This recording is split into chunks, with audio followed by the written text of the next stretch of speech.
Folks, Boeing just reached a critical settlement to end its machinist strikes, but with the new incident overnight involving one of its planes over in Senegal, investors are asking, is Boeing now a buy, sell, or a hold? Let's do a deep dive and discuss and analyze the stock's outlook moving forward. So the outline of this commentary is going to be the strike settlement, which is yet to be approved. Then we're going to review the timeline of events that's impacted this stock negatively since 2018. Then we'll segue into a summary of as to whether or not Boeing is a buy, sell, or hold, given the strike deal, given new management, given the events that took place overnight with the emergency landing over in Senegal. And lastly, we'll follow it up and we'll conclude with my technical analysis using TrendSpider's advanced charting software to identify on the charts as to whether or not we will be accumulating shares this coming week.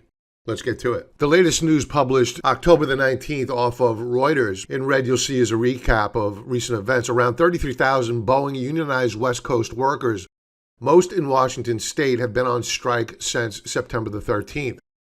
The work stoppages halted production of the plane maker's best-selling 737 MAX and its 767 and 777 wide bodies, putting added pressure on the company's already fragile finances. The new proposal includes a $7,000 ratification bonus, enhanced retirement contributions, reinstated incentive plan, and enhanced contributions towards workers' 401k retirement plans, including a one-time $5,000 contribution plus up to 12% in employer contributions. Now, the union had held out for a reinstatement of the pension plan. That does not appear to be a part of this deal. And it's really important to remind everyone prior to the opening of trade on Monday that this deal has yet to be voted on. The fact that it is going for a vote makes it probable that it will pass, but beware the knee-jerk reaction in the equity markets,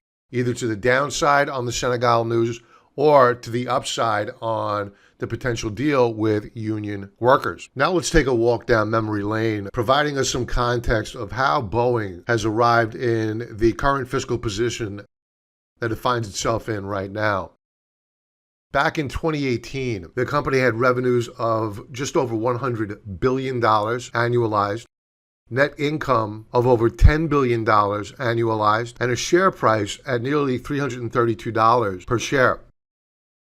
Fast forward to the following year, revenues had dropped by about 25%, net income went negative, yet the share price still continued up higher, even though they were adding on more employees. But that was the peak in terms of share price. Between 2010 and 2018, Boeing increased its operating cash flow from $3 billion to $15.3 billion, sustaining its share price by negotiating advance payments from customers and delaying payments to its suppliers. Sounds pretty good. The however is that the strategy is sustainable only as long as orders are good and delivery rates are increasing. So that first sentence there is not all that bad. The problem is this: when you go to the second sentence, from 2013 to 2019, Boeing spent over $60 billion on dividends and share buybacks, twice as much as the development costs of the 787. Think about it. What these two passages tell me is that management was a bit delusional. They made the assumption that orders would never stop flowing, therefore take the capital that we had on our books and we would pay it out in terms of dividends and we'd buy back our stock. This is off of Green Alpha Investments. Between 2013 and 2019, Boeing spent $43 billion on buyback, rather than spending resources to address design flaws in some of its popular jet models, with claims from former Boeing engineers, reported by Bloomberg, that relentless cost-cutting sacrificed safety. That's a quote. And you would know everything you need to know about how pernicious and even catastrophic buybacks can be. Boeing's first half sales data released in 2019 showed deliveries down 37% from the same period in 2018, demoting the firm to second place behind Airbus among the world's biggest plane makers. And that was just the beginning of their woes. In addition to the slowdown in orders and the buyback fiasco, in 2018 to 2019, two fatal crashes involving the 737 MAX, leading to the model's global grounding and a financial crisis for Boeing. Then, of course, in 2020, COVID-19 pandemic hits demand, prompting layoffs and production cuts. Fast forward to 2021, 2023.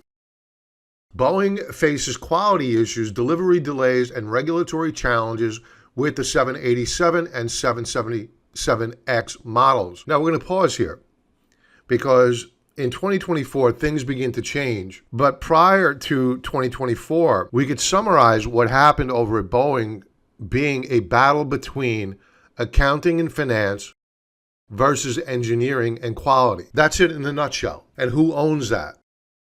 That would be management, and in particular, the CEO. Enter Kelly Ottberg, who officially took office over at Boeing as new CEO on August the 8th of 2024, succeeding Dave Calhoun. Now, a bit of bio about Ortberg is that he's got about 35 years worth of experience in aerospace, including Rockwell Collins and RTX, which was formerly United Technologies. I think most people should be familiar with that name.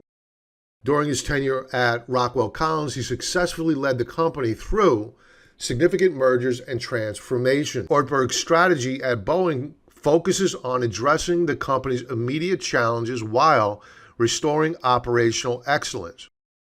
His early initiatives include ending the machinist strike and realigning Boeing's workforce to match financial realities, which involves workforce reductions and recalibrating production schedules. I'm going to pause there. Boeing just announced a major round of layoffs of roughly 10% of their workforce, many of them managers. Back to Ortberg. He emphasizes a renewed focus on safety, quality, and operational efficiency to regain market trust and stabilize financial performance.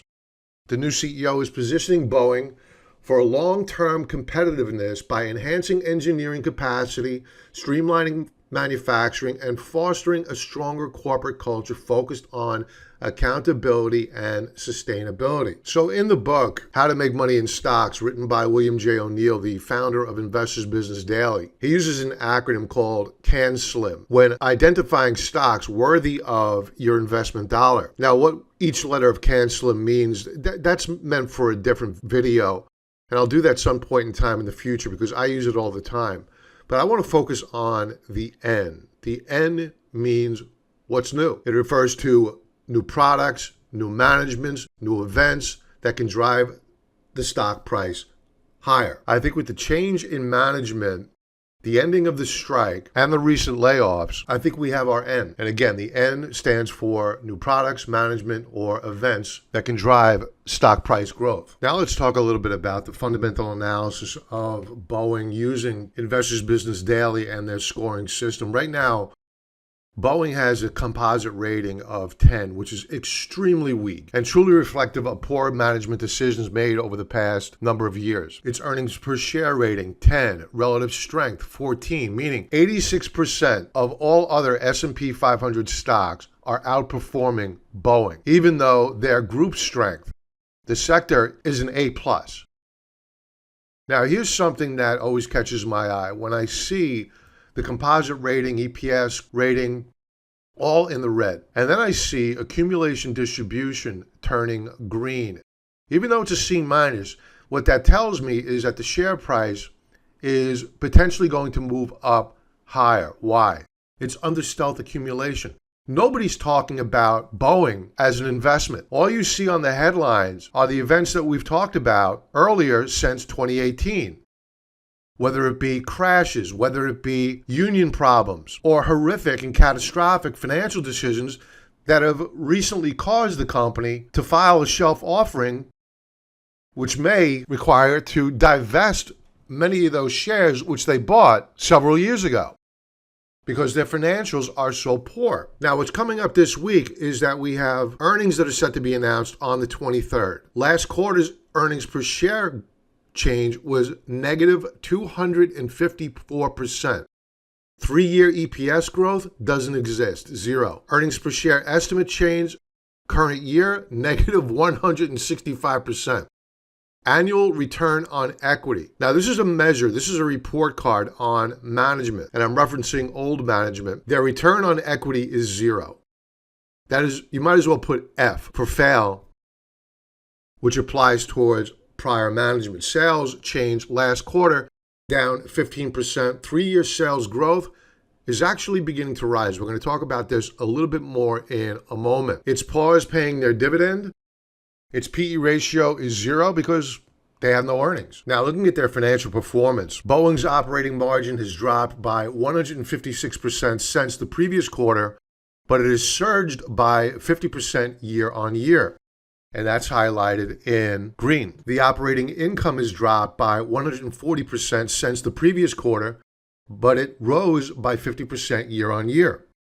The net margin has dropped by 68% since the previous year, but it rose by 23% year on year. Boeing's net income has shrunk by 60% quarter over quarter, but is up 23% year on year. So what is this graph and what are these bullet points telling us about Boeing? Quarter, it appears as though that Boeing on the financial front has begun to turn a corner. So while not an impressive set of fundamentals on the company, clearly management from the old regime had begun to do some of the right things, but too little too late. Now this chart here is a 10-year average of the growth of revenue and profits over at Boeing. And I call this a smoothing mechanism. We don't want to just take a look at a 1-year snapshot or a 1-quarter snapshot. We want to take a holistic view. We want to pull back and look at the long-term trend. And you can see that back in 2018, their net income in orange ended. That was the last year of profitability. And at the same time, revenues and gross profit obviously went in the wrong direction. That is to the downside. That appears to have ended in 2022, with revenues begin to hook back up, but to a greater and more magnified extent is in green, gross profit 10-year average. And it looks as though in the next couple of quarters, we may just have a positive convergence of gross profit rising above revenue, driving the company back and into profitability. Which brings us to our technical analysis of Boeing. And this segment, folks, is going to be brought to you by our partners over at TrendSpider. TrendSpider is the most advanced trading platform out there available to the retail trader. It has functionality that have been used against the retail trader by institutions for decades now, but now they're providing it to the retail investor at a price that anyone could afford. In fact, I believe in it so much, I give it away free to our silver and gold level members to the Contrarian trader. And the analogy I use with regard to TrendSpider is that if you're an archer and you're in battle and you have no arrows in your quiver to shoot, to say that you're struggling with a handicap is a major understatement. And the same holds true for traders, in particular the retail traders who the institutions love to prey upon. If you're not using automation in this day and age to help advance your technical analysis skills, and for that matter, with TrendSpider, now they have fundamental analysis as well as seasonality and analyst ratings. I'm going to give you a demonstration of all the functionality of TrendSpider as we do our technical analysis of Boeing. We're going to begin with a nice, crisp, clear chart, monthly view of Boeing. We do this because we want to identify where the stock has been to appreciate where it might be going. Context matters. So back in early 2018 and into mid-2018, you could see that the markets were beginning to sniff out problems over at Boeing. How do we know that? Well, it's kind of simple. All we need to do is take our crayon out, and we went into this trading range. You had a failed breakout here. They tried to take it down twice here. A bullish reversal bar here, but the follow-through failed. So this created the left side of a head and shoulders setup.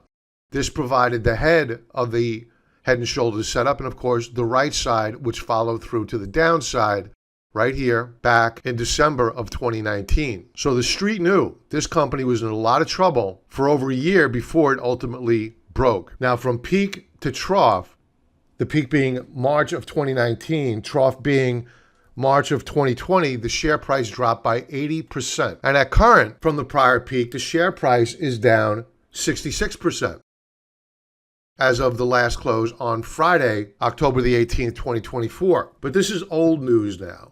And the only time that these support and resistance levels are going to have relevance to us moving forward is when the share price begins to challenge those resistance levels. So for now, let's get rid of them and let's talk about present day. Now, the first thing we want to do is we want to talk about the macro.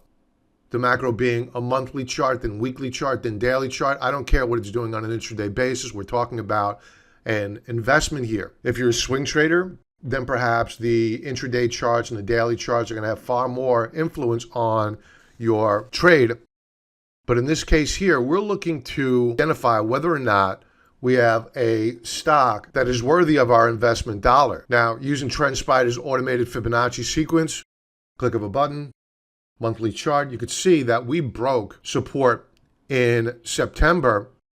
This month, we're doing a retest, and perhaps due to the fact that we still have several trading days left to go in the month, we may recapture that support level, but that's a May. When we overlay the automated trend lines here with a click of a button, you can see that we have no validated support levels below, unless, of course, we use the overlay of quarterly support as overlaid onto a monthly chart.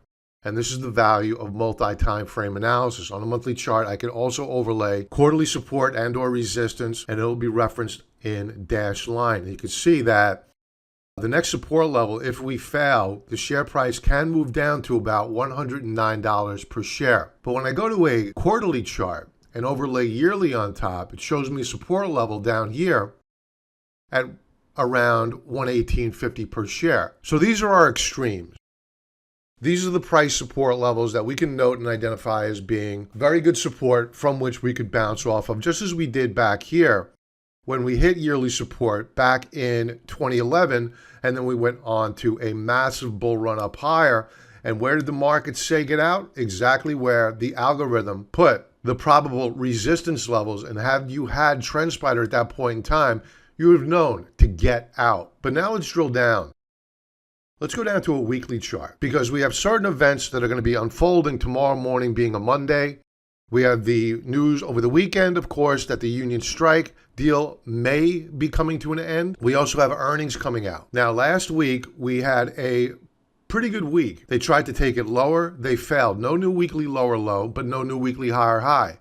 Therefore, a neutral week with a slight bias to the bull camp. We are not at historical support as measured by the weekly chart, which is at around $139 per share. So if earnings come out poor and the shares sell off, or if the events over in Senegal are as impactful on the share price negatively as some will believe, then the next price target is, or price target number one is at 138, 139 per share. Then after that, 116.50, then thereafter around 109 to 110 per share. Now, taking a look at a daily chart, you could see that we've been in a downtrend channel. They tried to break it out back here. It was rejected. The upper band is reflected in purple. Lower band is reflected in blue. Now, most recently, after the rejected union contract, the share price was just absolutely annihilated. And I believe it was in this time frame where they announced more layoffs as well. So after breaking this lower band of support and closing there, we were able to recapture the 150 mark and we're able to close out the week above it. Let's talk about what I think is going to happen here. I think that Boeing, while we may have a bottom on Boeing, I think that it needs to get washed out. I think it needs one final push down. Let's go back to this weekly chart. I'm really liking the share price were we to hit around 138 per share. What would drive it down that far? It would have to be a catastrophic earnings report because the markets have thrown the kitchen sink in terms of negative reporting at Boeing, and the share price, while the pressure to the downside remains strong, it hasn't been the bloodbath that it was going into 2020 during the COVID sell-off, nor back here in 2022 with this bloodbath of a sell-off. Perhaps we need that. So what's the strategy here? What am I doing? For full disclosure, I've been accumulating a position on Boeing ever since they hired the new CEO because I'm a disciple of the can slim method of investing. Now, to be fair, that hiring took place in early August. I opened up a position and I was stopped out of about 3/4 of it pretty quickly because the markets took the opportunity to sell the news because of continued concerns about strikes, etc. But then most recently, I've been beginning to nibble more on Boeing, building back that position at a lower price, but I'm not ready to go all in yet. When would I? Well, let's do this. Let's get rid of the auto trends and let's take out our crayon and throw up some lines. I think we really need to hit 140. These are my manual support and resistance levels, which, being very, very experienced, they're pretty darn accurate. For those that are new to trading and technical analysis, you may want to validate the accuracy of your trend lines by using the automated functionality. But even I get corrected sometimes, so I use the automated functionality to validate the accuracy of my trend lines as well. So let's do that. And right here, this range here, you can highlight it. Support levels are a cushion. They're not a block of stone. So anywhere between 141 and 137, I think that's a buying opportunity for Boeing to add more to a position and then get aggressively long as we begin to break out above this upper band of resistance. Now, many of you may be looking at this chart saying, this is a mess. I can't buy this. I'd rather buy it in NVIDIA, Tesla, or Apple. Remember that to have a successful portfolio, you need to have, yes, momentum stocks, but you also need to have positions on that are contrarian plays. And this is clearly a contrarian play. Why did I begin buying the stock? A, we had new management. B, was that on all the new bad news, the share price seemed to stop going down. That doesn't mean that this is a bottom. It just means that we're at the beginning of the end of the bottom. And one of my favorite adages or sayings was by Warren Buffett, and that's this: be fearful when others are greedy and greedy when others are fearful.